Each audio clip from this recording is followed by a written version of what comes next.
filled with airplane peanuts.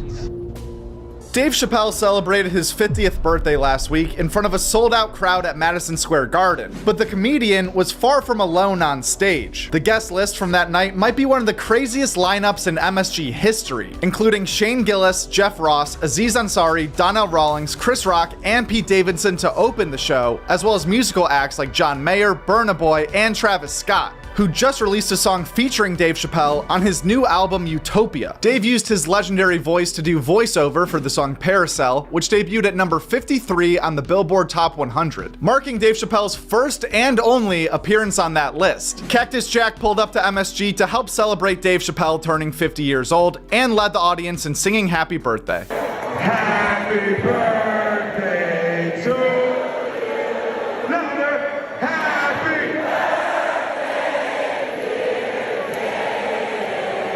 It's safe to say every comedy fan in attendance that night got the maximum bang for their buck. But this also has to be an all-time sick experience from Shane Gillis's perspective, who not only has a tremendous amount of respect for Dave Chappelle in the first place, and performing during his birthday party at Madison Square Garden is a huge honor, but also as a big fan of rap music, meeting Travis Scott must have been unreal. What did your Spotify rap look like? Who are you listening to? Oh, it's embarrassing. Oh, actually, it's always Drake. Drake's been number one. Same, dude. It's so bad. It was Drake, Kanye, Mac Miller, A$AP Rocky, and I forget the other one. That's fucking sick. Yeah, I was proud. Yeah, it's rap. A$AP and Mac Miller getting on there. Yeah, Mac Miller's great. Damn, bro. People didn't know you're fucking listening to A$AP. Do people know that? I don't know. Now they know. What I like to do is do stand-up, get hammered, and then listen to motivating rap. Oh, fuck yeah. On the Uber home, looking over the skyline. Just like, dude, I did it. I'm the best. And then I wake up and I go, what the fuck was I doing last night? Yeah. Oh, no. Oh, fuck. I'm a fucking loser. It's all gonna be really bad again. Outside of all the celebrity rappers hanging out backstage and Mike Tyson sitting in the front row, the actual lineup of comedians for this show at MSG was stacked to the brim. Imagine buying tickets to see Dave Chappelle at a historic venue like Madison Square Garden, which is already going to be dope in the first place, and then once you get there, realizing you also are about to see Shane Gillis, Jeff Ross, Chris Rock, and Aziz Ansari all perform back to back on the same night. All right, this guy I'm bringing on stage is so funny, he got canceled at the beginning of his career.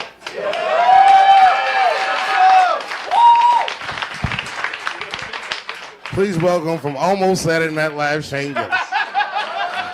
Dave Chappelle sold out 4 shows at the Garden in the nights leading up to his birthday, and even threw a private party at the Comedy Cellar the following night, where even more stars came out, including Justin Timberlake, Chance the Rapper, Andrew Schultz, and many, many more. It would have been nice to hear Shane talk about all the small details of this story from his perspective on the podcast last week. I'm sure some hilarious shit was happening behind the scenes, but the young bull was across the pond in Ireland last week watching Notre Dame's season opener and was not on Matt and Shane's latest episode. However, with Shane's new special set to come out next week, there is a chance we'll get a run of Shane Gillis guest appearances on various podcasts soon. Speaking of which, guest spots from last week: The Joe Rogan Experience had on Dave Smith and Hulk Hogan. Two Bears, One Cave was Bert and Tom's 200th episode. Kill Tony this week was a massive episode with Joe Rogan, Post Malone, and Kurt Metzger. YMH did not have a guest. Flagrant had on Max Holloway. We Might Be Drunk had on Jared Freed. Matt and Shane's Secret Podcast featured Tim Butterly, Naeem Ali, and Matt Knows Shane. Are You Garbage was with Kyle Dunnigan. Doug Smith was on Stavi's World. Taste Buds battled Eggs Benedict vs. Pancakes with Josh Nasser. Mark Normand went on the Giannis Pappas Hour, as well as Whiskey Ginger. They were kind of hippies who went to the army to see the world. Oh. They didn't care about war. They hated fighting, they hated guns, but they're like, we'll get a check and we'll see the world. That's actually really smart. That's like Ari Shafir. That's basically what he is. Yeah. But the idea of my mom doing push-ups for a drill sergeant is insane. She has Crocs on and red glasses, it's and a short gray hair.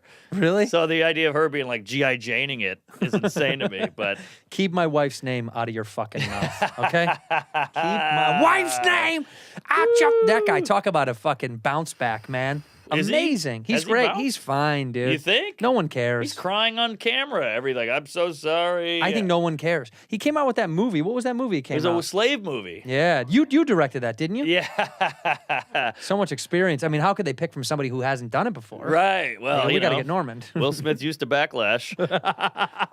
This past weekend with Theo Vaughn talked to a coroner. The Blocks podcast had on Maria Bamford. Mike Feeney was on The Honeydew. Danny Brown was on First Date. Lauren Compton was on Hey Babe. Conrad Vernon was on The Harland Highway. Being Ian with Jordan Live featured Dave Attell, Big J Okerson, and Brendan Sagalow. Paul Verzi was on You Know What Dude. Slushy was a guest on Chrissy Chaos. Tiger Belly had on Gary Owen. And episode 1 of the Kim Congdon Takeover was with Jorge Masvidal. As far as new stand-up specials are either out right now or coming out soon, Joe List Enough for Everybody came out last week, marking Joe's 3rd special in 3 years. I was hanging out. I have a niece, and she's 10 years old, and then we were hanging out, and they have a family dog, and the dog's name is Penny, and she said, she went, "Come here, Penny," and then she turned to me and she said, "I'm trying to teach the dog to come." Now, yeah, you guys are laughing already. That's funny. I thought it was funny also. Because come.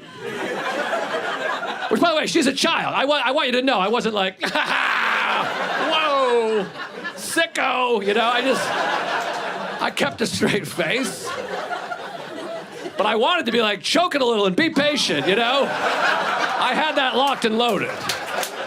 Because I'm fun. Adam Ray released a 38-minute comedy special on his channel titled Live from Portland, and Todd Barry, Domestic Shorthair, came out yesterday on the All Things Comedy channel. We also had 30 Minutes with Kurt Metzger premiere earlier today on YouTube, 1 week after Gas Digital presented 30 Minutes with Dave Smith. That fucks with me. The fact that rappers meet with presidents. But that's where we're at now, America. Rappers meet with presidents. Kanye met with Trump.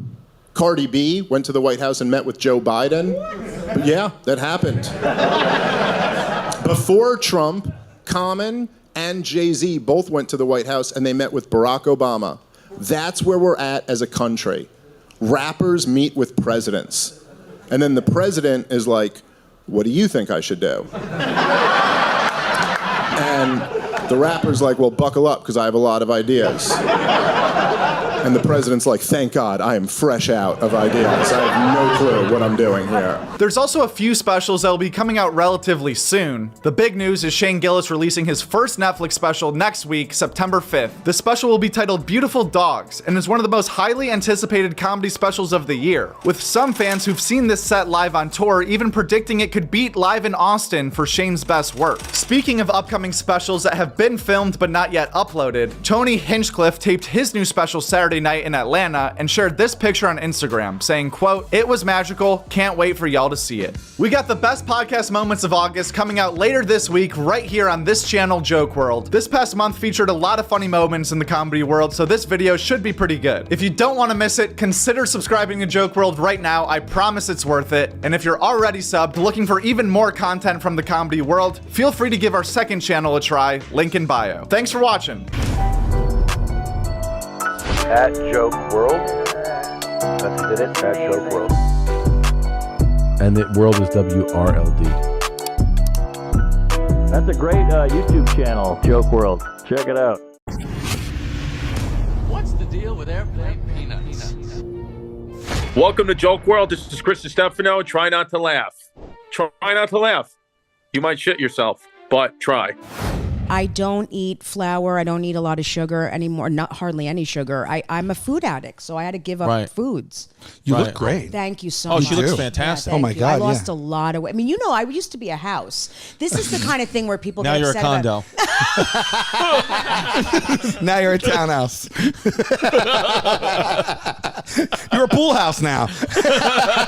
Now I'm a cabana. I'm a mansion. Oh my God. That is the funniest thing I've heard in a long time. Well, it's tough because I have a young stepson, like a teenage stepson who's, starting to talk to girls, like whatever. Yeah, how do you navigate that? And it's tough because you don't really know how to tell him like what's okay and what's not, other than I'm like, hey, just, you know, be nice to girls, look them in the eye, you know, like say hi, like, you know, but it's like, you don't know, even that, I swear to God, I said to my stepson, I was like, you know, you talking to any girls? Like, yeah, like a couple of girls. And I was like, oh, good. I was like, do you talk to them? And he was like, yeah. I said, what do you open up with? And he was like, well, you know, like it's tough. He's like, because the one girl I like, I swear, he said, he goes, the one girl I like doesn't identify as a girl. Yeah. So she's a girl. I know she's a girl, but she doesn't like to be called that. So I don't know what to say. He goes, I don't know like how I'm supposed to talk to her. And I was like, freak. Well, I said, you know what, buddy? I said, you're going to have to talk to your real father about that.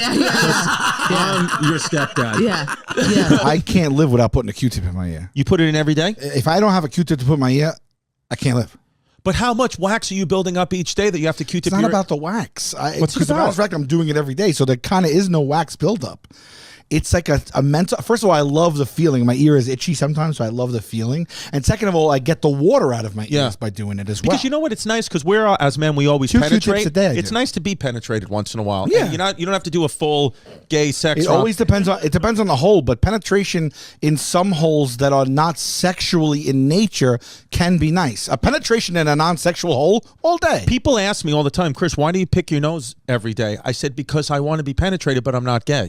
But I still do want to feel what it's like to be inside my hole, and that's what I do that. And that's how you do it with the Q-tip. And that's great. Pimp has something to say. Yes. Harvard Health says do not clean your ears. They're self-cleaning. I know what Harvard Health says, but well, listen, I can't tell help Harvard it. Health that I didn't know my ears were a fucking Roomba. Yeah, that's. I was just gonna say it. Roomba was when you were done talking. I was gonna say, oh, we should have said it right at the same time. Tell the truth. How's it doing? I want to look at the Speshy Wesh real quick. It was on trending now, but I don't know if it is anymore. Chris DiStefano, the Speshy Weshy. Okay, first of all, out of the 64 votes on IMDb, 8 out of 10. Pretty fucking good. That's not bad. Are you kidding me? That's really good. Yeah. I think you're not going to get a 10 out of 10.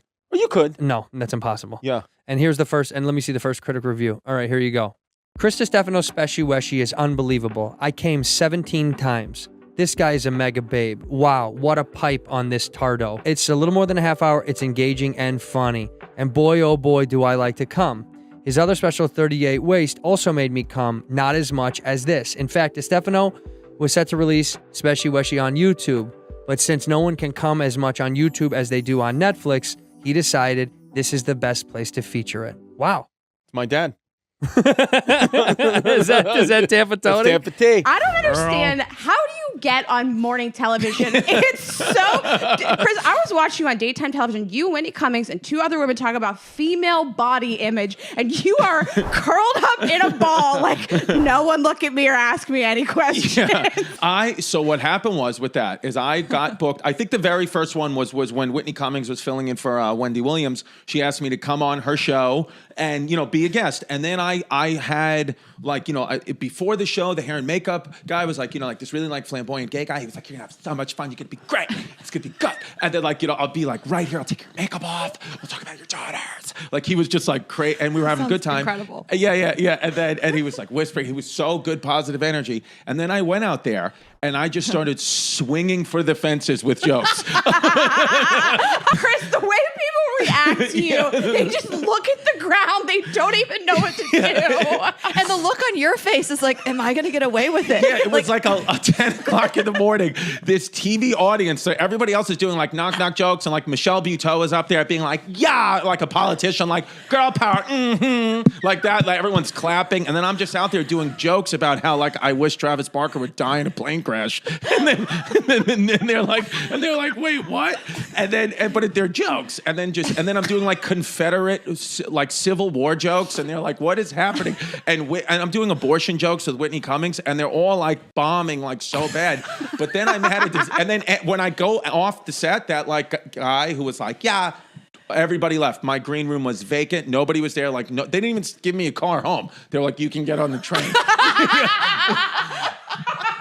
And so, and I then after that, me and Homeless Pimp, my guy, Mike Lavin, Homeless Pimp, who does all my production stuff, he was like, dude, because I was like, dude, I just bombed so hard on daytime TV. He was like, we have to get the footage. And we watched the footage, and we were on the floor, like dying, like to the point where I almost burst my appendix because we were dying laughing on how hard I was bombing. And I was like, you know what? clip it. I was like, put all that stuff out. Because I remember that night, Michelle Buteau called me and she was like, it's going to be okay, sweetie. Don't even worry about it. And I was like, lady, I'm not looking to be a daytime television fucking host. I went with the intention of being a comic. So I went on and so I edited it and I put it out there and it got like a decent amount of traction. I was like, oh, Chrissy Daytimes, I'll come bomb on your show. And then I started going on all these daytime shows and just be like, I'm going to do the jokes as if this was late night. As if this was 2 o'clock in the morning at the Comedy Cellar, that's how I'm approaching this show. I don't know why you guys would have a man on this panel. This is the worst idea ever because I am going to say anything I say, the audience is going to hate me. If I was Travis Barker, Travis, where's my, if you're watching, and I know that you are, you should scan your body right now and make sure that there are no other tattoos of any other women on your body because it's not going to be cover-up next time. She's going to start amputating body parts and you're going to come out to your next concert looking like a Civil War veteran. So you really need to be careful. This is, Yes. wait a minute. 10 years into comedy, I was like, my knees hurt from tap dancing. Take the tap shoes back. I want to sit down, relax. You call it stand-up comedy, I'm going to sit down and do comedy. I'm tired, y'all. Stop asking us to do stuff, okay? Also, like... His knees hurt too, but... Oh, my God.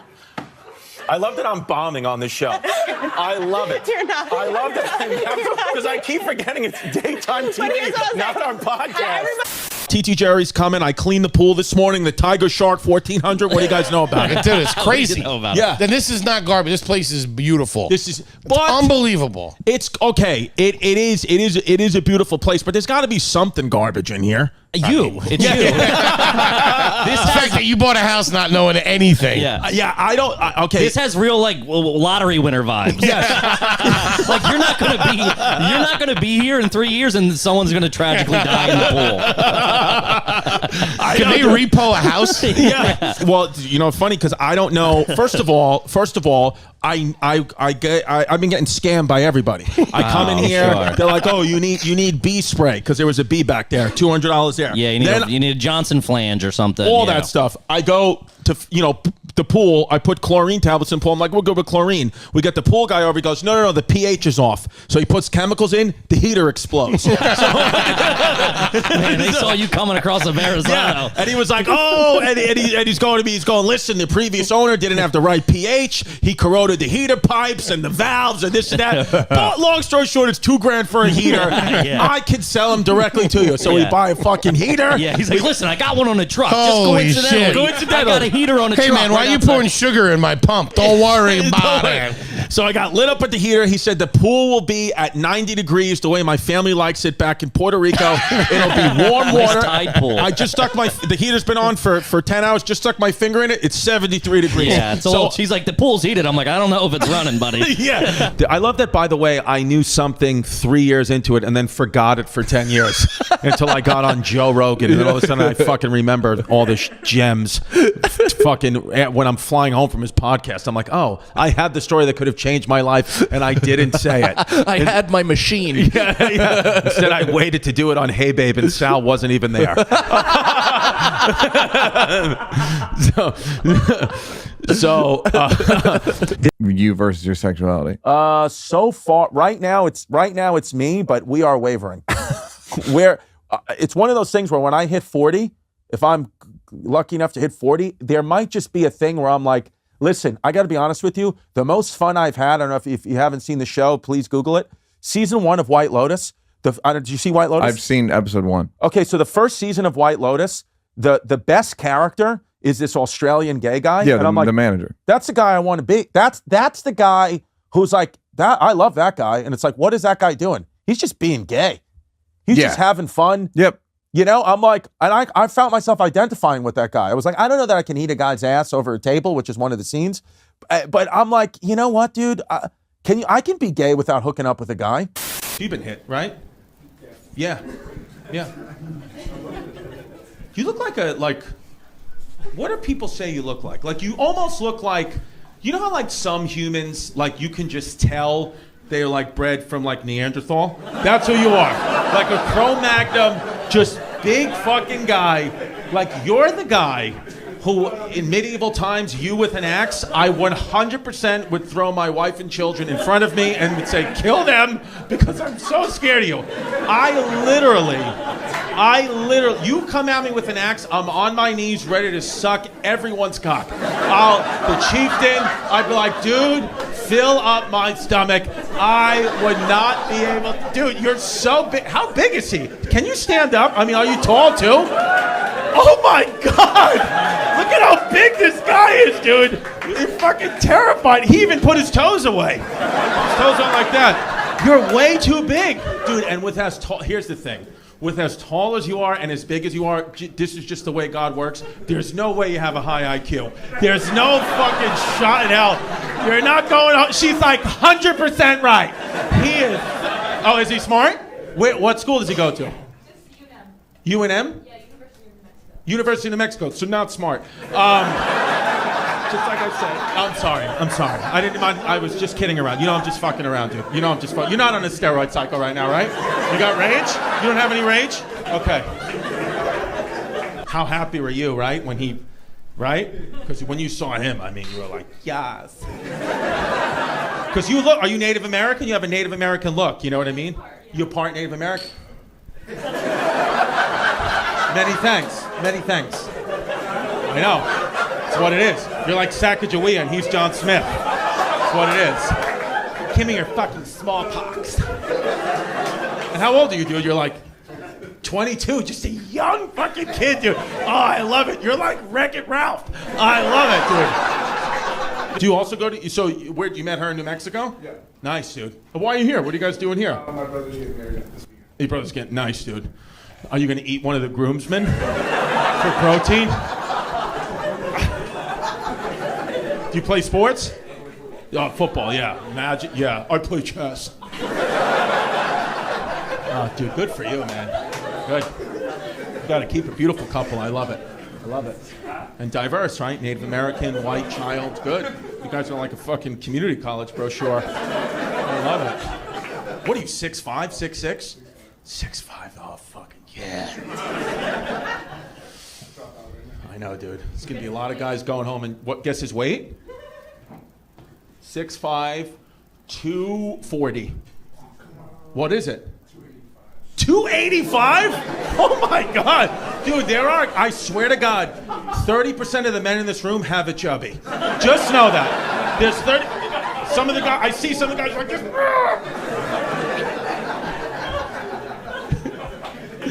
286.5, 285. Dude, you're so gifted. I hope you have a little dick. What's his problem?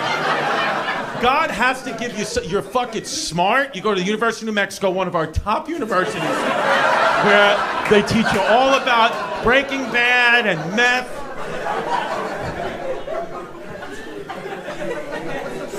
Well, smart, got great hair, 6'5", 285, beautiful girlfriend. What's his problem? What's his flaw? You have to know. You're his girlfriend. How long have you guys been going out? 5 years? What's his flaw? He's got to have something. He's got a big dick then. Does he have a big dick? Pretty. Wow, she just went like this. That's not a good. I feel like that's his dick. You know, like it's out. He's like, yeah, dude, I have to put a shirt on my dick because it's so big. So, wow. And you're a good football player too. What position do you play? Offensive tackle. Offensive tackle. So you're a good. Is University of New Mexico Division I? Yep. Oh wow, you might like go to the NFL and shit. Oh my God, dude, there's gotta be a flaw. What's your full name? What's your first name? Adam, and what's your last name? Gay. Adam Gay. There's your flaw. It always works. Adam Gay. Thank you. Good fucking night, sir. Good night. Happy Pride Month to you. Adam Gay, folks.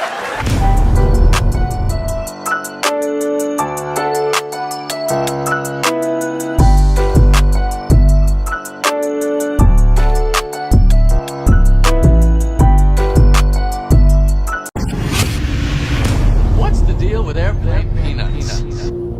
You are going to be playing Radio City Music Hall on September 22nd. Thank you. I'm doing Radio City Music Hall September 22nd in New York City. Tech TV called Super Maximum Retro Show that premieres in March. And I have a front. My butt's in the front. got surgery to put my butt in the front. Last week was packed with some very exciting news for all the Chris Stefano fans out there. In addition to announcing his biggest show yet at the legendary Radio City Music Hall in New York City, Chrissy D is also set to become the host of a brand new show on Vice TV called the Super Maximum Retro Show, which will debut early next week. To share some more about all of his big announcements, it's now my pleasure to welcome the one and only Chris Stefano to our show. Now, during the time of this interview, Chris is on the road in Canada, so our Zoom might freeze at times, the connection might lag a little bit, but who cares? We got Chris Stefano on the freaking comedy news. Let's just enjoy it. Chris, thank you for being here, man. Thank you so much. I'm in Vancouver right now, so it's nice. It's really nice if you like fish, if you like the mountains, and if you like Asian women, then I would come to Vancouver. Beautiful. Well, besides being in Vancouver right now for a festival, I hear you have some other big news to share with the comedy world. Yep, I have. I'm doing Radio City Music Hall September 22nd in New York City. My biggest show ever. I'm from New York. Started comedy in New York. There's a place called the Maui Taco. So I'm excited to go from the Maui Taco now to Radio City. So chrisdcomedy.com for tickets. I have a bunch of other stand-up dates. Florida. I'm in Tech TV called Super Maximum Retro Show that premieres in March. And I have a front. My butt's in the front. I got surgery to put my butt in the front.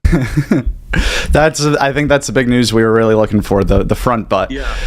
So I'd like to talk about all those things pretty quickly. Radio City, that's big for you. You're from New York. Does that mean anything extra being a kid in New York and now you're getting to play a legendary venue there? Yeah, it does, because, a lot of times, in these other cities and, get to play the theater there or whatever. And it'll be my first time ever seeing that place. But Radio City, I've walked past and looked at, hundreds of times in my life, been to shows there. When it stand up, like when I made the decision to do it, I'm from Queens, Brooklyn area. And, I remember thinking, if you're going to do this, then you have to go do it now. Like, I went right from the elliptical machine at Force Fitness in Ridgewood, Queens, and I went right to do my first open mic. And I don't know, when I put Radio City on sale, it just brought me back to that time, because a lot of times I'm not proud of myself. I'll just beat the shit out of myself or be like, whatever thing that may go good in my life will always create some reason in my head to be like, well, that it doesn't mean as much as you think it does, blah, blah, blah. But for this one, I was just actually, for the first time in my career, just be like, you know what, just take this in and be proud of yourself that you have accomplished this. Yeah, for sure. I saw your reel on Instagram. It's pretty emotional. 13 years of work going into this, all leading up to this point. Is there an over-under for tears on September 22nd? Yeah, I feel like, my mom's definitely going to cry. I also have a quite a big schizophrenic fan base, so they'll probably be crying for no reason. And I think if I see my dad anywhere in the venue, if I I'll probably start crying. That's awesome. So 2 more questions before we go here about the Super Maximum Retro Show. Just overall, what's the premise of the Super Maximum Retro Show? The Super Maximum Retro Show, it's basically from the 1970s, 80s, and 90s, things that would have looked back and see the world used to be. Mm-hmm. And how you could so much on television, in the movie, and I froze. Oh yeah, you froze. Now you're just unfrozen a little bit. Did I freeze again? No. Well, now you're unfrozen. Hi. But yeah, good now. I think we got the gist of it, and I can definitely explain it more in between the clips.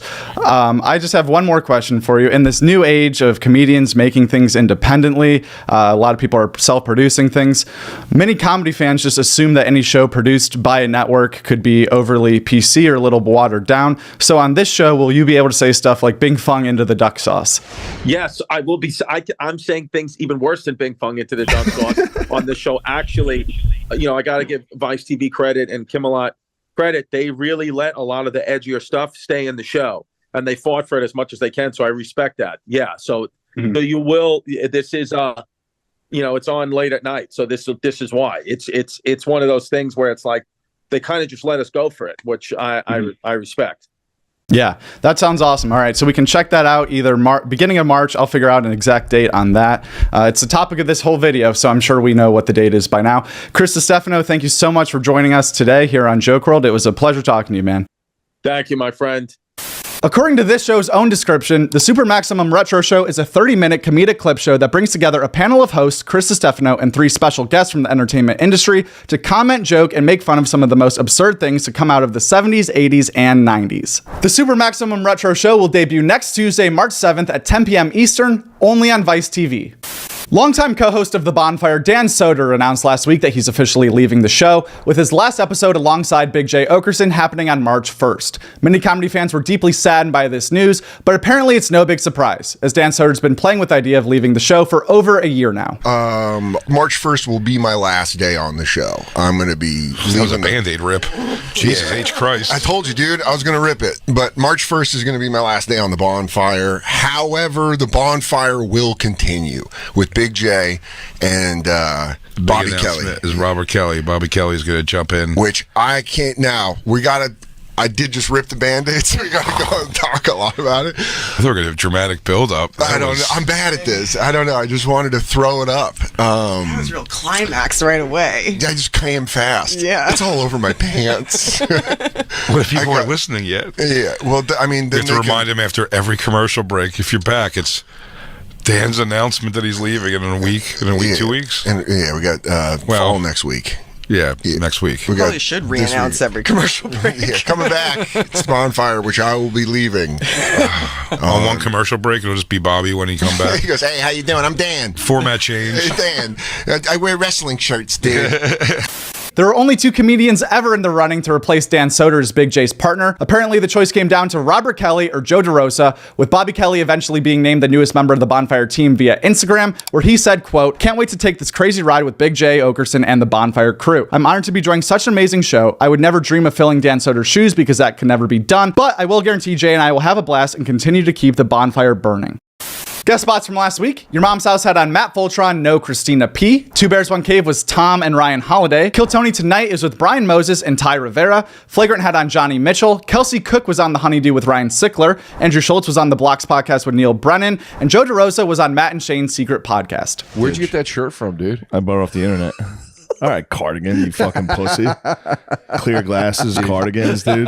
You better watch, dude. Cool socks. Shut up. I'll beat you up in your own apartment. You literally look like a fucking. You look like a third grade teacher. What were you just gonna say, dude? Nothing. Dude, what were you just gonna say? That's for real. My third grade teacher's outfit. She was a woman. Yeah. She was a dumb woman. Do you think I won't slap you on your own couch? I'd love to beat the fuck out of you. This past weekend with Theo Von was a solo episode. The Joe Rogan Experience came out with a brand new Protect Our Parks featuring Shane Gillis, Ari Shaffir, and Mark Normand. Whiskey Ginger had on Megan Trainor. The Are You Garbage Boys were on Take Your Shoes Off with Rick Glassman. Ralph Barbosa was on the Chrissy Chaos podcast. Bobby Lee was on You Know What Dude with Robert Kelly. And Tiger Belly did not have a guest. As far as new stand-up specials go, they're either coming out soon or already out. Drew Lynch has a new special out on his YouTube channel right now called Drew Lynch and These Are Jokes. That came out 3 days ago and it seems pretty good. I would definitely give that a look if you are a comedy fan.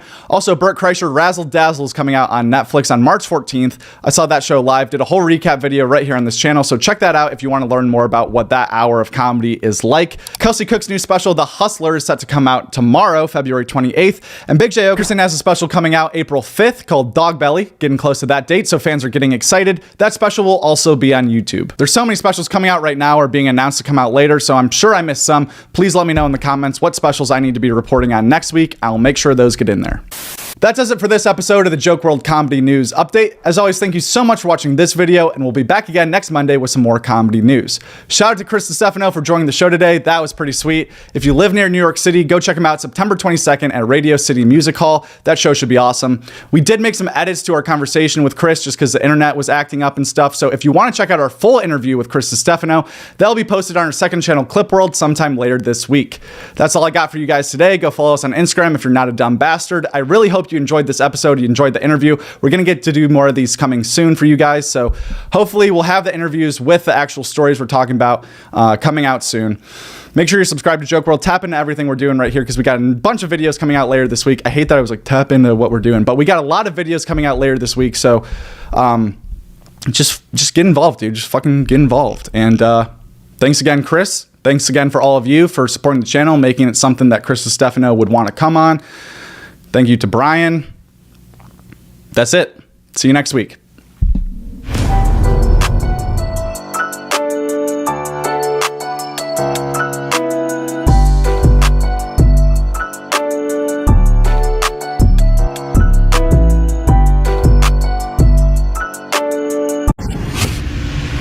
What's the deal with airplane peanuts? All right, listen to me. The culmination of Daytime Chrissy's is about to happen. I am co-hosting the 9 a.m. hour. I mean, you could eat them up, literally, right? There it is. So I would eat you up, but you'd give me diarrhea, buddy. Lactose intolerant. The freaking news, baby.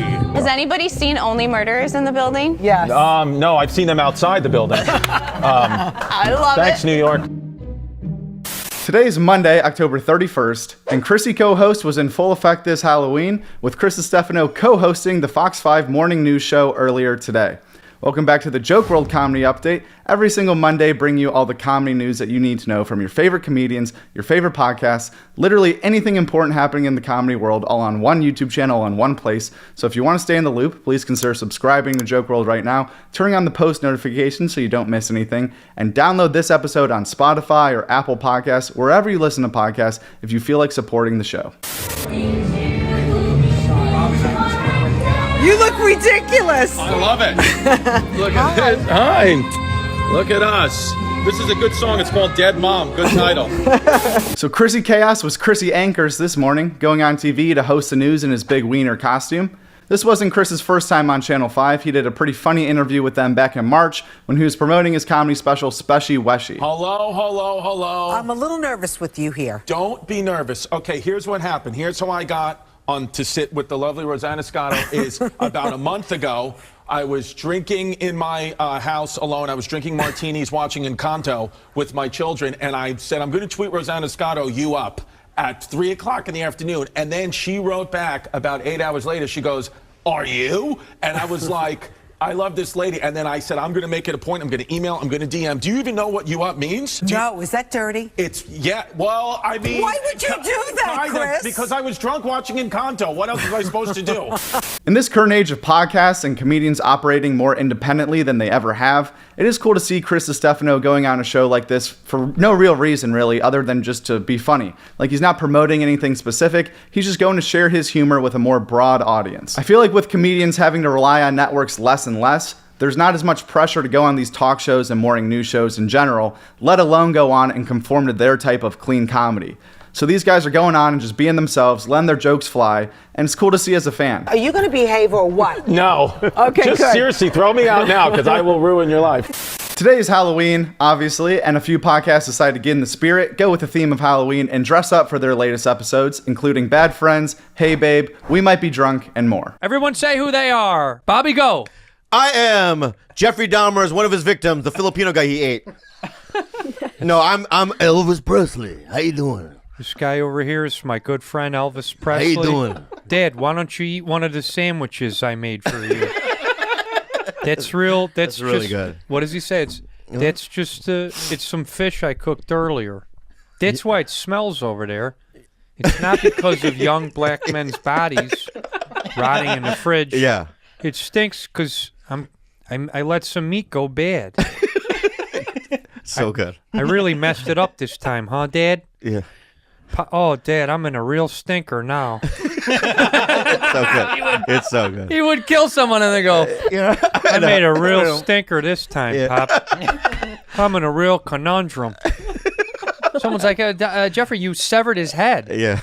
Jiminy crickets. I never knew it was going to come to this. What Thank you. Yeah. I was waiting for that. Hell yeah, Peters. All right, we are fucking virgins, huh? Look at these nerds. Holy shit, Hey, we we're got having candy fun. and video Speak games. for yourself. I'd clean up in Japan right now.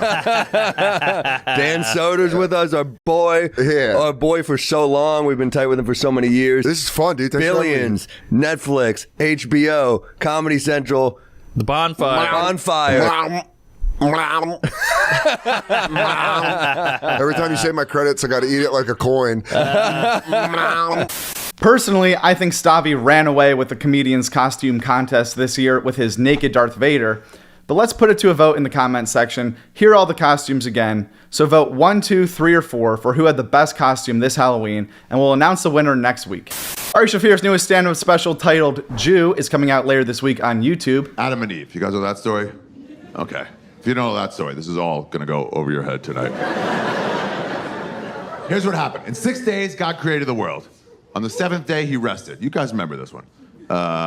And then later, God went to Adam and was like, Adam, how do you like it here? How do you like the Garden of Eden? And Adam was like, oh, dude, I love it. It's awesome. Plenty of sunshine, tons of animals to fuck. This place is sweet.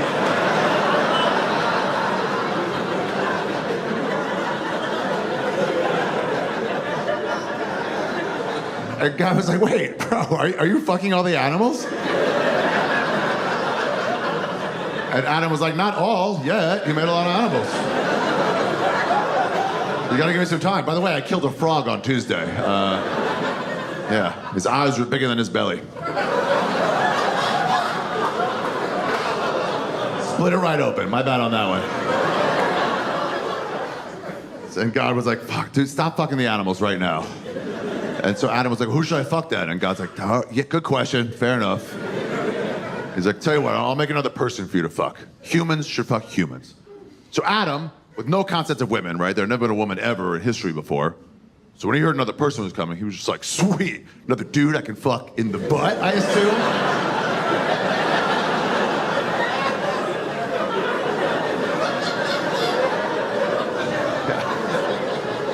And God was like, no, you assume wrong. It'll be like a dude, but it'll have like a front butt. And you can fuck the front butt. Adam loved that idea. He was like, sweet, I can fuck the front butt and the back butt. The full special officially drops on Wednesday, November 2nd, and will be available on Ari Shaffir's YouTube channel. The clips he's put out for promotion so far look really good, so if you're a fan of Ari, I'd be very excited for Jew. Guest spots from last week: Your Mom's House talked with Al Franken. Two Bears, One Cave was Bert and Tom, Tom and Bert. Whiskey Ginger had on Fortune Feimster. Flagrant did not have a guest. They're still talking about Kanye West. Kill Tony Tonight is with Dave Attell, Ian Fidance, and Eric Griffin, filmed from Skankfest. And Mark Norman was on Are You Garbage? Halloween! Yes, you got that right. No candy corn, please, you fucking... the worst. Really? Candy corn's the worst. That's crazy talk. Yuck, chalky, waxy, gross. I don't mind it in very small. One handful in the season, that'll be it. I love Year. it. I love it. I like the pumpkins too, the candy corn pumpkins. Those are better. The whole 9 yards. I'm all about it. What did you do as a kid for Halloween? Did you have like a traditional house to house? Wasn't a great neighborhood, right? No, we lived in a rough area, so we'd go to my friend's house in the suburb, and the parents would kind of lag 10 feet behind, and we would all skip to the loo with our little jack-o'-lanterns, although I did a Schwegmann's bag, which is our grocer. Okay. Schwegmann's. Plastic bag or, yeah. Grocery bag, double-bagged, and, You dress. I always did I dressed up too late and just would put something on. One time I put on a vest and my friends were like, "What are you?" And I'm like, "I'm a spy." And they were like, "Ah, I'm a gay spy." Obviously, yeah. This past weekend, and Theo Von had on Andrew Callahan. Nikki Glazer was on Tiger Belly. Joe Rogan talked with Dr. Phil. We Might Be Drunk had on Dan Soder. And Bill Burr was on The Tim Dillon Show, probably episode of the week. Brand new stand-up specials out recently. We already talked about this one, but Ari Shaffir Jew comes out in 2 days, November 2nd. That will be on YouTube, and it will be for free.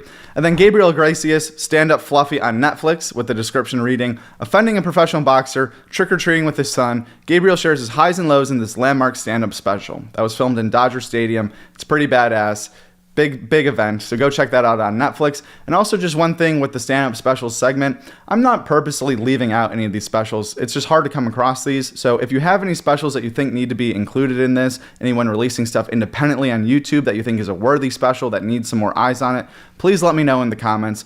That does it for this week's Joke World Comedy Update. As always, thank you so much for watching, and we'll be back again next Monday with some more comedy news. But in the meantime, we'll be posting some other comedy-related videos on this channel, so please make sure to subscribe to Joke World right now to stay in the comedy loop, and go download this episode on Spotify or Apple, wherever you listen to podcasts, to really support the show.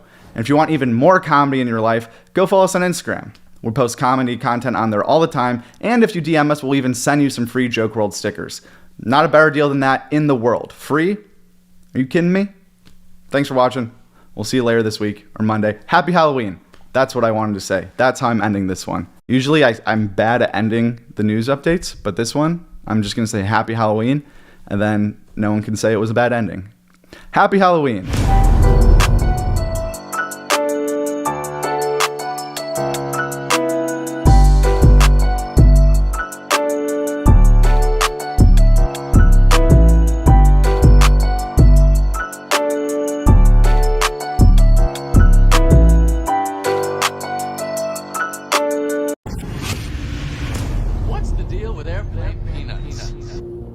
Chris Rock and Louis C.K., two of the most famous comedians of our time, both just made history with their live shows only 33 days apart. Chris Rock returning from the slap, Louis C.K. returning to Madison Square Garden. Two legends took the stage with the whole world watching live, and now just one question remains on everyone's mind. Who did it better? And who better to answer that question than the 198,000 diehard comedy fans who are subscribed to Joke World? After 48 hours, the results were in, and honestly a bit surprising. But before we reveal who won, let's quickly recap what went down at each show. Louis C.K. Back at the Garden streamed live on January 31st from Louis C.K.'s website and cost $25 to watch. It was a huge deal for Louis C.K. to return to Madison Square Garden after years away, and his show has been described by those in attendance as being, quote, really fucking cool. How's the MSG live? It was really fucking cool. Chris Rock's Selective Outrage streamed live on March 4th directly on Netflix. It was the first live stream in Netflix history. There was a pre- and post-game show, and this was the first time Chris Rock publicly addressed the Will Smith Oscars slap. Not only did our poll receive a ton of votes, but many comedy fans wanted to share some insights on their experiences watching both of these streams. I'm Not Ben Avery said, CK hands down, flawless, great openers. Rock's openers just stroked ego and hyped the moment more than delivered real laughter. Messing up the closer was the only memorable moment and really took the steam out of the moment. I laughed 3 times at most, couldn't have been more excited. I let several friends know it was happening that night. With all the hype I've been hearing, it was a major letdown. Released as a regular special, it would have been fine, but nothing groundbreaking. In the live version, he says, Jada didn't want me to host the Oscars because her husband wasn't nominated for Emancipation. Yeah. Oh, he meant to say concussion. He meant to say concussion. Yeah. The punchline is then concussion later. So he even says in the special, he goes, I fucked up the joke. Kooky Face said 2 different styles and points in their lives. When it comes to art, yes, comedy, these questions seem stupid. Or so limited. It's like, what's the best Care Bear? Like, what the fuck? Maybe you think it's Grumpy Bear because you can relate to him sometimes. Or Good Luck Bear because he comes correct on the humble, but you sleep on the Funshine Bear who brings the fire and good vibes. Who knows? There ain't no real answer, son. What? Infinity Love said, Louis C.K.'s special was amazing. Top to bottom, a solid special that ramped up. Chris Rock's special was important. His slapback was epic and the best part of the show. I loved both for different reasons. I'm excited to watch the new live trend. Hopefully it continues and the way comedy is experienced evolves. There were many more comments just like this from people who enjoyed both shows, but the question still remains. Who did it better? After 2 whole days of waiting, the results are finally in. We asked 198,000 comedy fans who had the better live stream, Chris Rock's Selective Outrage or Louis C.K. Back to the Garden. The vote was split 62-38, with Louis C.K. Back to the Garden coming out on top. These results really just show how great of a comedian Louis C.K. is. He won this poll by a considerable margin, and when you really think about it, Louis didn't have nearly the same amount of resources to pull this off. He had to pay for everything, stream off his own website, and do all of his own promotion. Chris Rock, on the other hand, was the exact opposite, still riding the viral wave of the slap, and with Netflix's whole advertising team behind him. Not to say Selective Outrage wasn't great, because it was. This is just more to give extra perspective into why what Louis did was so impressive. It's definitely going to be very interesting to see if live specials become a trend in comedy moving forward, but either way, we'll have you covered right here at Joke World with all the comedy news related to all of your favorite comedians. So if you haven't already joined this community of like-minded comedy fans, consider this your official invitation into the club. All you have to do to officially join is click the subscribe button, kiss your mouse, and then click the subscribe button. That's actually how you join the club. You can't just click it. You have to lick and kiss your mouse and then click subscribe, and then you're in the Joke World Club. The best community of comedy fans anywhere on the internet, and the fastest growing. They say that. They say that too.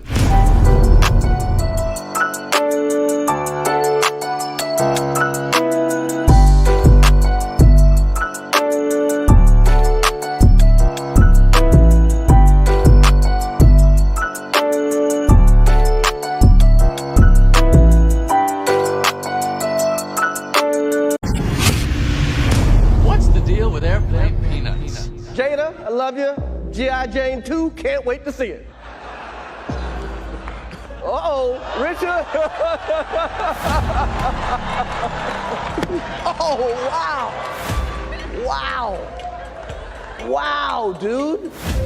It was a G.I. Jane joke. Keep my fucking name out your fucking mouth. Unless he can flip it in this new tour, he's got to be able to make jokes about it.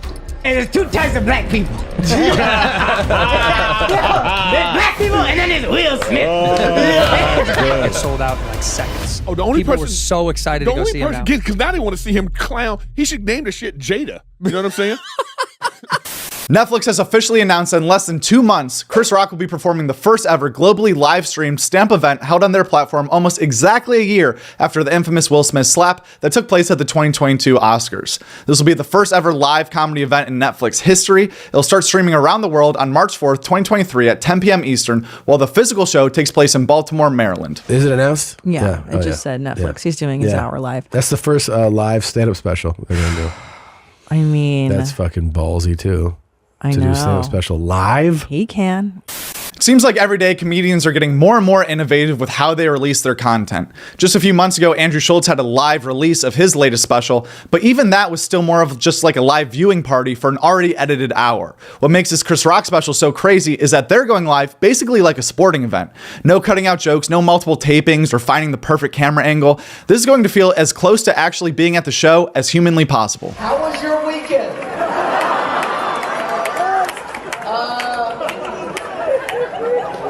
I don't have like a bunch of shit about what happened. So if you came to hear that, I had like a whole show I wrote before this weekend. And I'm still kind of processing what happened.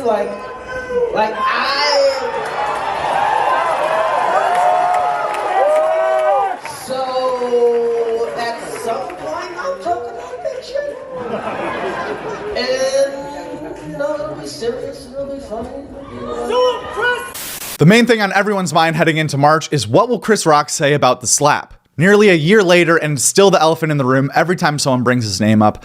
I want to see what the comedy fans thought of the upcoming Chris Rock special and potential slap jokes. So yesterday I put in our community section thoughts on the upcoming Chris Rock Netflix special, and we got some fan responses. Brenda said, "My long shot guess, he doesn't reference the slap at all. It's long odds I know, but how crazy would that be?"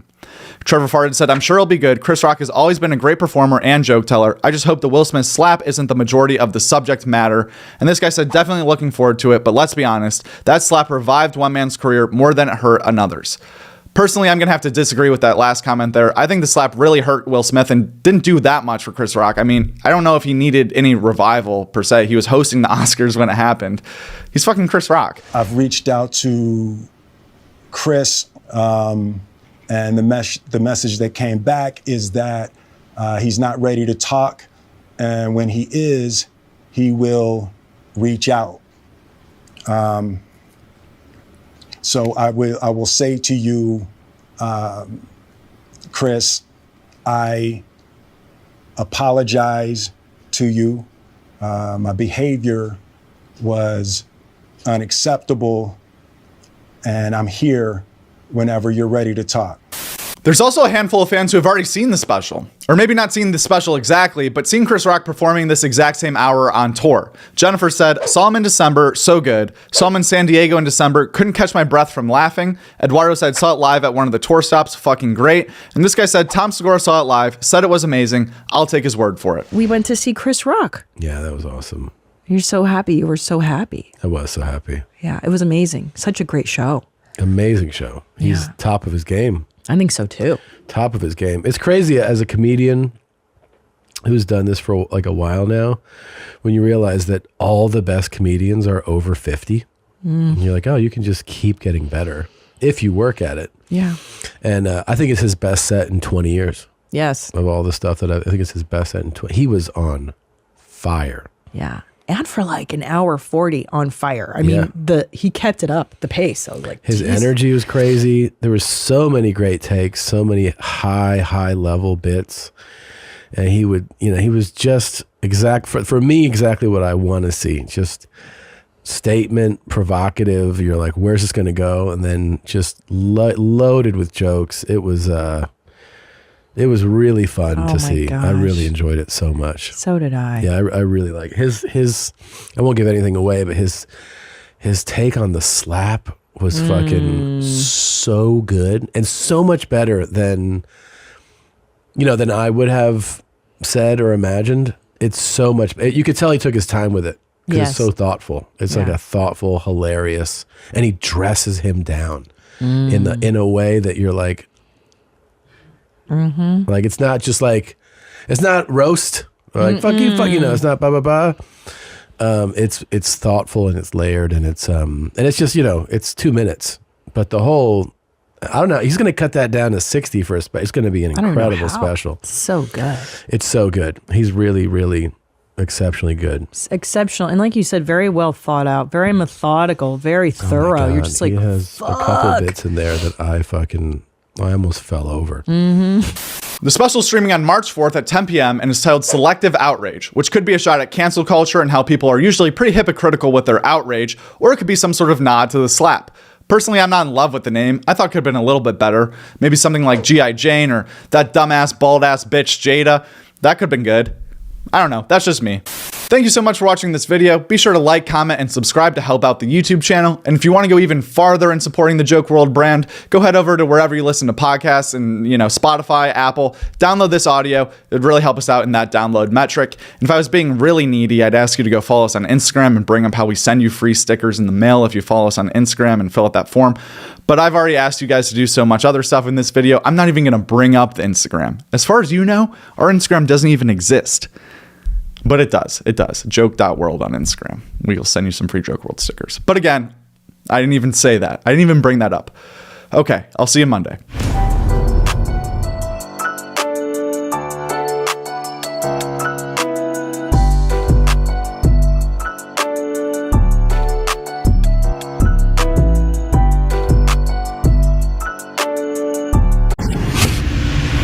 What's the deal with airplane peanuts? Welcome to your mom's house. I didn't tell you. Yeah. This morning after I bathed in my own urine for medicinal purposes, I took a neighborhood walk, and now our neighbor, we fucking the bus. Oh my God. What? Are you fucking for real right now? Which neighbor was it? He's an older guy. On the bus? You go in the back row. The back row's usually, it's a bench, so there's a lay down seat possibility. Uh-huh. That's where you would bang? You fuck, finger, French, smoke pot, do whatever you want. And these are all stories I've never heard before. Welcome to your mom's house.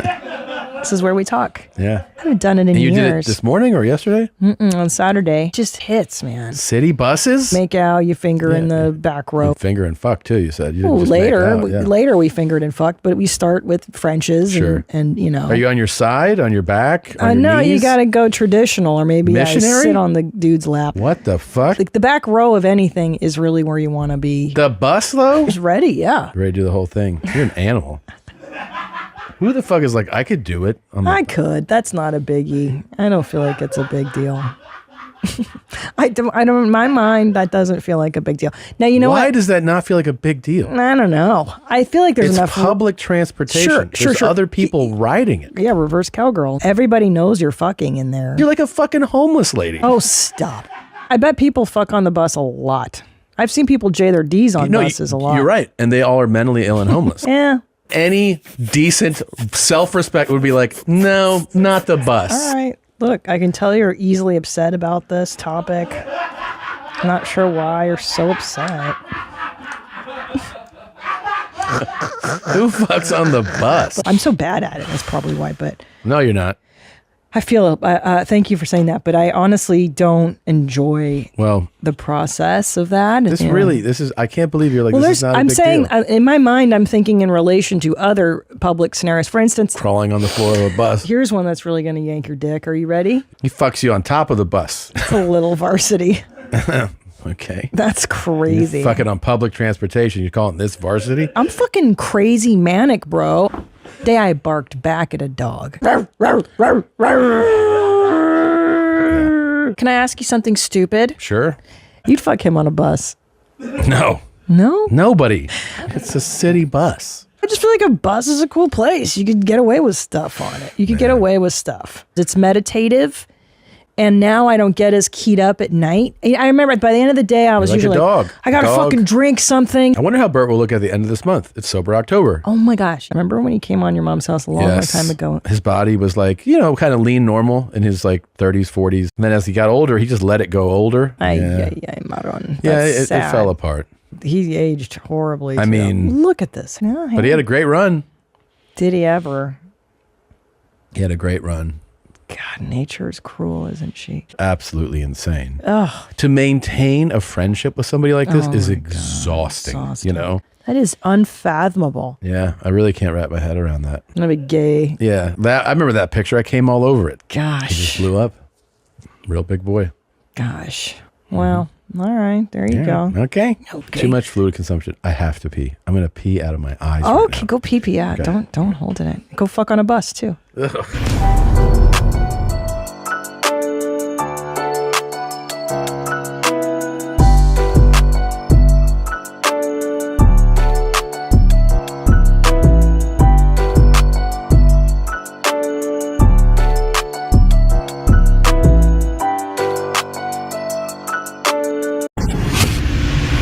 What's the deal with airplane peanuts?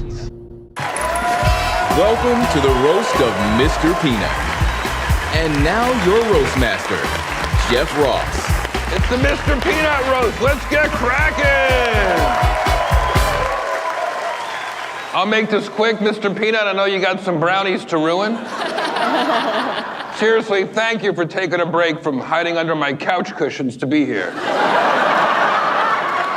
Super Bowl 57 took place last night with the Kansas City Chiefs defeating the Philadelphia Eagles, Rihanna performing at halftime, and some of our favorite comedians making appearances in a few of the night's funniest commercials, including a comedic-style roast of Mr. Peanut.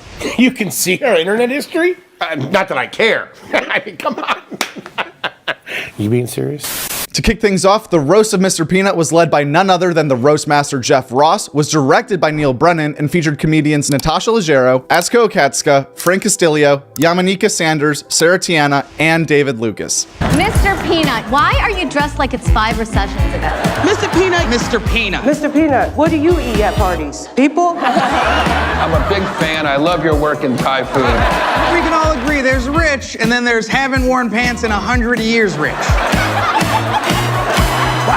That was brutal. Wish planners had just killed me off again.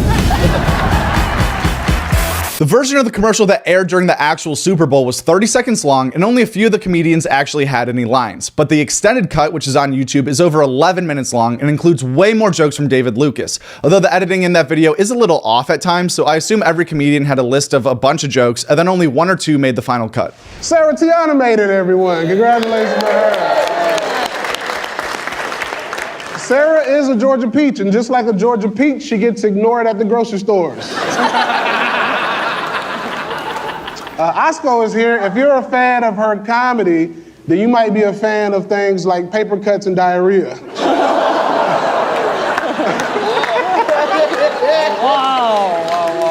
I will say, I love you, Mr. Peanut. You're like one of my own children. In fact, you're the middle child of snacks. People only remember they love you when someone reminds them. Thank you and good night. David posted a full list of all of his uncensored jokes on Instagram yesterday with the caption reading, "We all know how television is, you can't be raw. These are some of my jokes from the roast of Mr. Peanut." These 10 jokes were definitely more his style compared to what he said in the actual commercial. I think my favorite one is, "Mr. Peanut is the only guy who gets a headache and his nuts hurt." Meeting adjourned. Anybody have anything else? Can you tell Tommy to stop whipping out his opinion in the break room? I I didn't know she was in there. To be fair, Amy, I've seen your internet history, and I know you look at opinions all day. You can see her internet history? Not that I care. I mean, come on. You being serious? Yep. Huh. That is interesting. Can I run to my desk for a minute, please? We can't protect your opinion, but we can protect your car. John McKeever from Gillian Keeves wrote and directed a Super Bowl commercial this year for Cure Insurance. The ad was also 30 seconds long and featured comedians H. Foley from Are You Garbage and Tommy Pope from Stuff Island Podcast.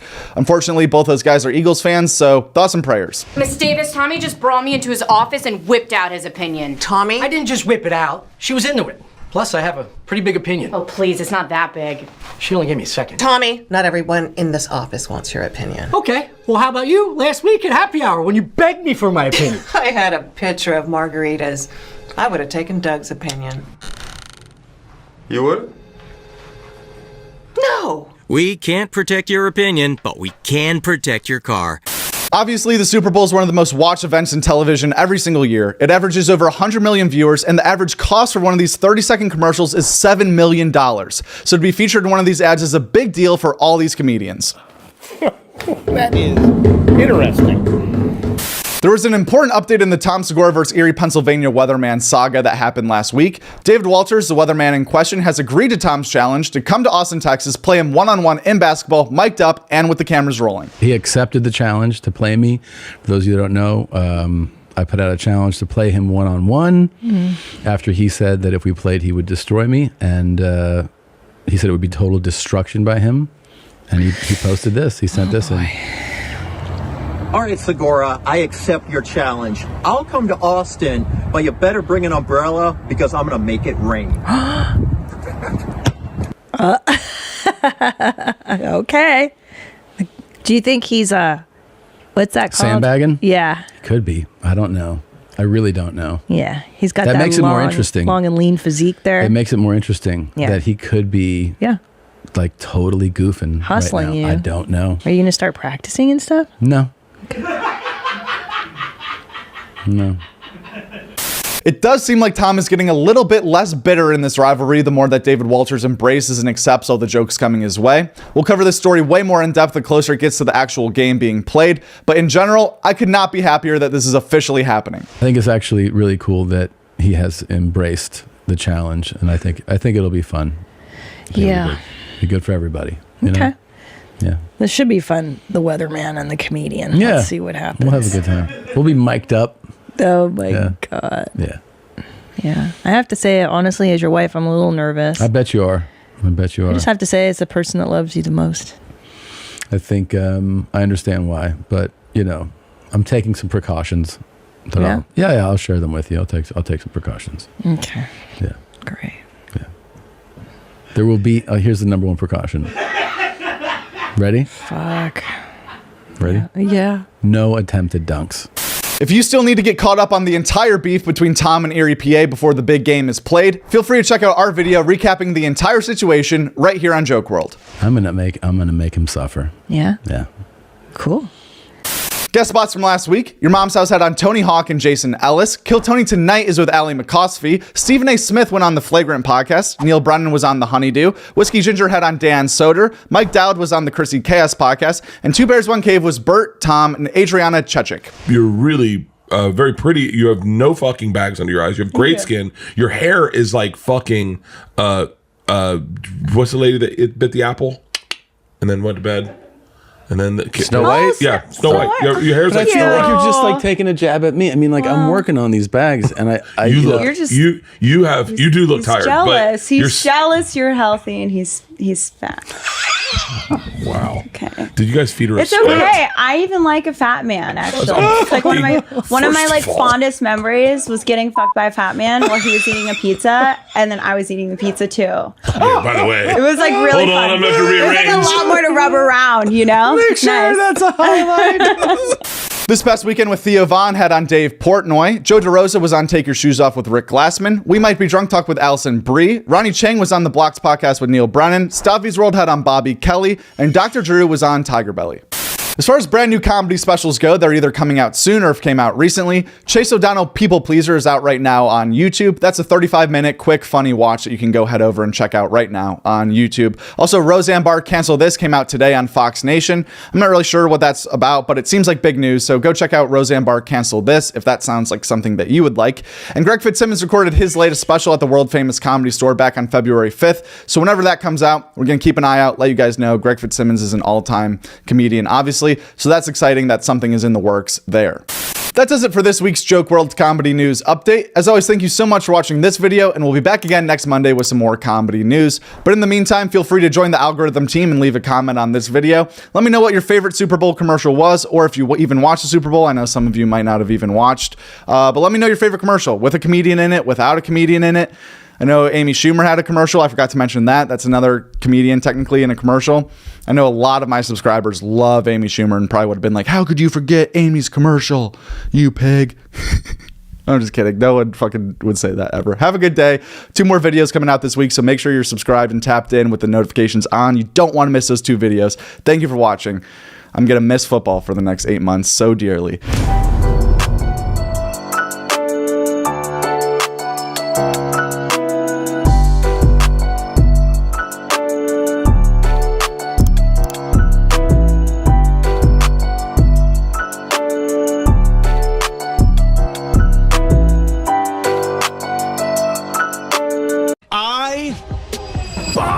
These are 10 of the funniest stories told by comedians about bombing on stage. I'm obviously not a fucking bomb expert, but I talked to one. You should see erect. He can't stop himself. Mencia goes, hey, dude. Hey, bro. You come up and come to L.A., bro. So I went up there on a Saturday night, and Mitzi saw me there. And I was hanging out with Carlos in the main room, green room. And Carlos goes, hey, Mitzi, put him up. Right? You're a new comic. I'm new. And Mitzi goes, yeah, you go up. And Joe Rogan's there. Mitzi, he's from fucking San Diego. He's not funny. Or something like that. He's not fucking funny. Right? Yeah. He'll be fine. That's what she said. I went up there. Not only did I not hear any laughs, I hear Rogan in the back going, I fucking told you he's not funny. He's not fucking funny, Mitzi. He's from La Jolla. Right? And I remember eating it so bad. You can feel it. Oh my God. It was also like one of those sets where I went, oh, maybe I'm not going to make it. Oh, maybe it's just like I was a local, in San Diego, what? Who am I competing against, Right. But maybe in the big leagues, I just don't have it. In retrospect, it's because I just wasn't. You weren't ready. I wasn't ready. That's all. You were good. You just weren't ready. I wasn't even good. It was just like, I just wasn't ready. Can you give me one of your jokes? That bombed the heart. Oh, yeah. I used to do, I'm so lonely, right? That's how I'm so lonely. When I masturbate, I grab my own ass, right? Oh, and I go, God. And then I turn around and I go, do me. And I start squeezing my cheeks. And then my opening line was, I used to make my hair really messy. Yeah. So it was out of control. Mm-hmm. And I would go, I'm not really Asian. I just woke up. Oh my God. Hey, do you remember that time the Steinbergs, they booked us and we did that benefit for PETA? Remember? And you hosted and you went up and bombed, and then I went up and I bombed it. And no one was, the only 2 people listening was the 2 guys from Queer Eye for the straight guy. Like they actually were respecting that it was a show, and everyone was talking. And then Patrice went up. And just when he went up and he just started quietly talking about how he ate a puppy for breakfast. Was it in New York we did? Yeah, and they cut off the lady saw him get off stage. He goes, why, who are you? And she goes, I don't want to put this together. He goes, I don't give a shit. He just kept talking about cooking this puppy slowly. And then they cut off his mic, and then he went over to the piano, which he couldn't play, and started banging on the piano, and he's looking it over at us like smiling. I just remember thinking like, why didn't I do that? Why did I just stand there doing my act like a fucking asshole? Because I remember I did my first joke, it didn't work, and then did my second joke that didn't work, and Patrice just laughed. And we did that, he just he just started laughing, and we're just up there just bombing. We all bombed? We all fucking bombed. We all bombed, and then he went up and he talked about eating a puppy for breakfast. And he was like our hero. And he wouldn't get off the stage. The lady literally had to cut off the mic. And she was like this soccer mom, like, I'm running shit. I'm fucking doing this. He goes, bitch, nobody gives a shit about you with your weird hips. You know? And he just like, whatever the fuck he was saying to her. I just remember in the end, she finally gained control of the microphone. And Patrice he didn't get off the stage. Had to end the show with he was up there tickling the fucking ivories. We've all done it. Yeah. I was with Chappelle all week, not a big deal. But then, not a big deal. Just had to tell you guys where I was. Whatever, dude. Oh, all right, let me tell you about that. Dave Chappelle is filming a new special, but he filmed it at where he filmed Killing Him Softly. So it was pretty sick. Yeah. And then they were like, Dave wants you to open. I was like, yes, I'll absolutely be there. And then I get there and I'm the first opener, which is fine. Yeah, totally fine. Obviously fine. The other two it was Lunel and Earthquake. Yeah. Obviously I'm number one. For sure. I get in there, but because it's a taping, they have to start on time. So they're like, all right, 7, get the fuck out there. Dude, I go out to 30% full, all black room. Lights on. No one's in their seats.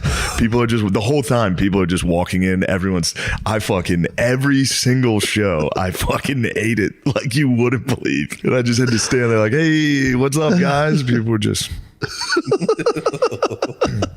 I would make a joke and people would for real be like, no. Oh, no. I'd be like, you know how ISIS is cool, right? They're like, what? And of course it was this past week. Yeah. So I'm up there like, I support the terrorists, honestly. That's what sucks. Yeah, you're like, I'm not changing my shit, dude. You guys figure it out. That was my only saving moment, was I would finish it and be like, I understand this isn't the best week for this material. That would be a laugh. That's pretty funny. The only laughs I got was making fun of my own set. People were like, yeah, you do suck, dude. I was like, guys, you don't know, I'm actually pretty good in the white community. But this just popped into my... Believe it. Yeah. I was hosting, and I bombed right out of the gate. Yeah. And I bombed every time I went up that night in front of her and her friends. Yeah. And when they walked out, they couldn't even look me in the face, her friends. That's how bad. Boston Comedy Club, bombing there was brutal. Like you said, when you salvage the date. No, yeah, it was done. It was done. That happened to me. It was that done. happened to me. What? I met a chick one time with some festival. She came up to me. She was into me, and then I went up on stage and bombed, and I could not find her after the show. The owner of the Mets hired you to do a private show. The owner of the Mets, and also Tommy Mottola, the big music industry exec, Mariah Carey's ex-husband. Okay, is there? Set the scene completely. It's at this restaurant in the city, which was a beautiful restaurant. He's the owner of the Mets. He owns the New York Metropolitan. Billionaire. The show Billions was created after his life. Based off his life? Based off his life. So how I got the gig was, his wife is Puerto Rican. He's Puerto. Okay. I do jokes about, Puerto Rican women in my life because I have Puerto Rican children, Puerto Rican girlfriend. Your Puerto Rican friends. You're Puerto Rican? Well, but it's Cuban though. Aren't you Cuban? More Puerto. Steve Cohen's wife, Puerto Rican, his children has Puerto Rican children. First of all, Steve Cohen has about 8 kids. It's like he's Amish. But a couple of those children are Puerto Rican from his current wife, beautiful wife. So she allegedly liked my stand-up because I do all the stuff about Puerto Rican. Steve Cohen has no idea who I am. Okay. The birthday party, we were under the impression was going to be a family birthday party. Okay. So a family birthday party. So I'm going to go up, do comedy for the family. The wife knows, hun, this is I like this comic, blah, blah, blah, blah. You were bringing out Puerto Rican content. I was literally like, all I'm going to do is my Puerto Rican jokes because that's what you got to make the wife happy wife, happy life. Right, sure. She'll laugh at him, whatever. Steve will say, all right, this kid's in. Yeah. Okay. Get to the gig. It's 10 guys upstairs at a private they rented out the entire restaurant. The terrace, the balcony of the restaurant is on Park Avenue, New York City traffic, honking away, 6 p.m. I could hear the cars from downstairs, the wind rustling. New York City day, 10 guys, 10 billionaires sitting at a table getting served food, martinis, penguin meat, all the exotic stuff. Sure. They have no idea a comedy show is going to happen. Oh, the worst. No one ever tells them a comic's coming. No one ever says the comic's coming on. That's nothing. They have no idea it's about to happen. It's a surprise for Steve. Okay. I get there. I go to, start the show. There's no microphone, no nothing. The guy, one of the friends, who's just like a fun guy, like everybody was fun. One of the guys, he doesn't know who I am. He goes, "Are you the comic?" I go, "Yeah." He goes, "What's your name?" I go, "Chris DeStefano." He goes, "I'll never remember that." So I go, "Great." So he's going to introduce me. So me and Amelia are like, this is going to go bad. man. Emilio's with you. Yes, he's giving me martinis, which I told you I never had a martini. Oh, you're drinking martinis before the show. Before the show, because I never got Take into the edge martinis. off. And I said to Emilio, I said, I've never drank a martini before. He said, trust me, you're going to love it. This is the drink of an adult. Yeah. So I start drinking the martinis. I'm like, you're right. Now I can't It's stop with the just martinis. straight alcohol. I put on 4 pounds. I don't even, because I'm not factoring the martinis into my fitness now. I don't see the 4. I don't see him. So I'm doing, and then somebody asked me what kind of martini was it. I said I have no idea. It was dry, wet, neat, dirty. I don't know. That's all different things, but sure. I just got it, and it was great. So the guy, I think his name was Ted. He goes, yeah, I'll never remember your name. I say, yeah. He goes, yeah, we don't have a microphone. I go, don't tell me. No. I go, okay. I go, well, where's the show? He goes, at the front. I figure you just stand in front of the table. There's no stage, no light, no nothing. It's 6 o'clock. It's outside on a roof deck, so you could hear the New York City traffic. The waiters, waitresses don't even know there's a comedy show. They're serving dinner and serving drinks. I'm standing out. They didn't get you a mic? They come. The waiter says they tell the staff, "Hey, can we get this guy a mic?" The owner comes up with the mic. He goes, "Hey, we have a mic, but no PA system." So I said, "So what do you mean? So just for your motion? Yeah, it was just for physicality." So he was like, "It's a mic, but we don't have time to echo it through the PA system. So we can just give you a dead mic." I said, "Okay, I'll take it." You took it. You did stand up with a dead mic, a cordless mic. just because I was like, I the gotta muscle have, memory. I gotta have something. Yeah, I'm. Yeah, what are you on Letterman? Yeah. You gotta do it exactly. without a mic. I was like, what am I, Madonna? I got a freaking. I just got the earpiece. Yeah, Janet Jackson, Rhythm Nation. Yeah, what the hell's going on? Yeah. So now I have a dead mic for these How billionaires. funny is that? Yeah. So it's not amplified whatsoever. Not it's whatsoever. a prop. Yeah, not whatsoever. So I was getting, good money. It's a corporate gig, whatever. Good money. Steve's a billionaire, very generous guy, great guy. Ted brings me up. I forgot to say, because he said, I'll never remember that. Ted goes, hey, Steve, we got a surprise for you. We got a comic. He goes, you guys probably don't know who he is. He goes, I forgot his name, but I heard he's funny. He goes, all right, kid, come on. So I swear to God, I'm walking in out with the dead mic. I say, Ted, what an introduction. I really appreciate it. I said, you really know how to make a girl feel welcome. Right. Thinking, let's get a little laugh. That didn't get a laugh? Steve Cohen turns to me and goes, literally, I'm talking about Sal. I'm on stage for 8 seconds. He goes, how long did they tell you to do? I said 45 minutes. He goes, no chance you're making 45 minutes. He goes, I'll double whatever they're paying you right now to do 10 minutes. I swear to God. Oh my God. Did he mean it? Because that's an amazing deal. You take that deal. I said to him, I said, what is this, Christmas? I said, you're going to give me twice the money to do 10 minutes? He said, absolutely. He goes, we want to get back to the dinner. I swear to God, it was happy, but also I'm like, wow, I'm going to bomb. In that moment, I felt a bead of sweat traveling down my spine. Vertebrae by vertebrae until it puddled onto the top of my ass crack. Yes. A full cold sweat. Just bang. Yes. So then I start doing show. First joke, come out of the gate. I say, because it's a Bobby Bonilla joke. Bobby Bonilla has been being paid by. You have a Bobby Bonilla joke? I don't have a Bobby Bonilla joke.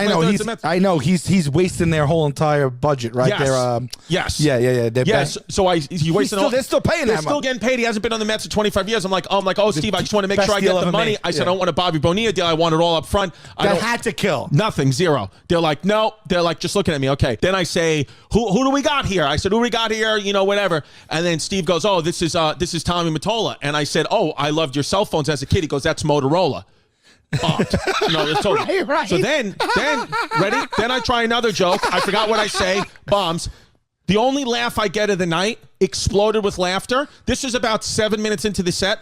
Oh, by the way, I'm literally in the middle of a bit. I'm in the middle of a bit, one of the bits that, because I was just doing old school ones. Like, the joke I have when I'm like, 3 years, one blowjob, when I'm like, I'm dating this girl. It's what I used to close on. Christopher. It's like a bit that I haven't done because I'm like, trying to work on the new stuff. But I'm like, I have no choice. I have to get out. You're doing blowjob material at Steve Cohen's birthday? Because it's 10 guys. Because in my opinion, it's for 10 guys, for 10 billionaires in their 50s and 60s, they either want to have Jerry Seinfeld come out or hookers. One or the other. It's like, it's not a 36-year-old guy that nobody knows doing comedy. The only person who knew I was there was Steve Cohen's son, who's also half Puerto Rican. He came up to me after the set. He goes, that was brutal. He goes, but I'm a big fan. Yeah. And then he said to me, I'll DM you tomorrow. You come sit in the suite with me and my dad in the Mets game. He'll love you if the guys aren't here. That gig was 10 days ago. No DMs. No DM. I've been checking like a supermodel told me she was going to refresh. 000 from Steve Cohen's son. But great kid. Shout out Steve Cohen's son. Great. Steve Cohen's son, if you're watching, and we know you are, hit him with the DM. Hit him with the DM. Get him up in that suite, please. Shout out Sweets. So it became a thing where Steve Cohen started asking me questions. It became a podcast with me and Steve Cohen. Steve was like, "Where are you from?" Told him where I'm from. Trying to do. He's doing crowd work on you. Steve Cohen was literally doing crowd work. Nobody's laughing. One guy said, he goes, oh yeah, our friend Bill down there, he lost 50 pounds from his recent divorce. He goes, you think, but what do you think he really lost to 50 pounds from? I was like, I don't know, cancer. And he was like, yeah, how'd you know? And I was like, oh my God, I swear to God. No. I swear to God. And I was like, oh, I'm so sorry. I'm like legitimately like, so sorry. I apologize. And then Steve goes, I'm just with you. Place explodes. No! I'm like, oh my God. No. Then so he gets the biggest laugh. No, the biggest laugh of the night is what I got off on, which was crowd work with Mottola. I didn't say anything, but Steve said that's enough. I go to Tommy Mottola. I said, oh, you're Mariah Carey's ex-husband. I said, you know what? I used to love Mariah Carey as a kid. He goes, I guess you also loved cock as a kid. Explodes. No. Explodes. Steve Cohen almost falls out of his seat. I say, thank you. Good night. I appreciate it. You've all been great. They start clapping it up. They gives me twice as much of the money. I sent an email with Emilio to the guy who put it all together the next morning. So we're so sorry, that was an impossible situation. You have to understand, Chris is excellent at these gigs, or these are his words, not mine. He said he is our guy for the corporate gigs because he can stick and move and do the crowd work. But it was impossible. The waiter and wait staff, they were bumping into him. Nobody was listening. It wasn't the right move. They write back. No mic. They write back. We don't know what you're talking about. Steve loved him. Are you serious? I swear to God, they go, Steve loved him. Wow. They go, we'll be hearing from us again. We'd like to book him on more parties. We loved him. I was like, what? When someone's at a table and they're like, yeah, we should. I mean, the guacamole dip's good. And you're like, what? So I did one of those. I'm like, what was that? And he's like, yeah. He says something. And then I say something snappy back to him. I'm like, I don't know. Why don't you? There's something about like a dog group there or something, and I was like, well, why don't you put your head in a bowl like a fucking dog would or something. But you didn't know there was a dog group there, or you did? No, I knew that. I knew there was something dog related. I remember it was like a dog line. And then I remember when I said that, and as opposed to most times you say something like that, the person you say it to might be like, hey. I remember like 6 people were like, what was that? Like all at once. Yeah. And I was like, you heard, like, oh, that's a lot of people reacting to that. I tried to like go on, and people were like, you can't say that to him, like right away. And then it starts to build. It's like when something just spreads. Realize in retrospect is that most comedy shows, there's groups of 2, 4, maybe 5, 6 people go together, but it's usually a bunch of that, couples and groups, right? Friends. So this is late November. Holiday parties are big at comedy clubs during this time. So there's 2 groups there having holiday celebrations for like their work. But they don't know each other, these 2 groups. These 2 groups, but one is a group of 60. Oh, shit. And one is a group of 80. Damn, okay. And one of those 2 groups is also doing a fundraiser as part of the show. They're going to do like some type of giveaway and like some type of what's it called, like a bidding, like auction, to raise, and that's the dog thing. As it's starting to go, like as you're like this is starting to go south. It's like the group that wasn't related to the first guy starts to go like, what's going on? Like, and then they start to get louder. This motherfucker told him to put his head in the dog bowl. Yelling across. Yeah. And here's the thing: when that's in the air, you're trying to, I go, you can't knock that down. Like, nah. I'm like, let's put this back on the tracks and just go to material. And at the time, I'm like, that's the thing to do.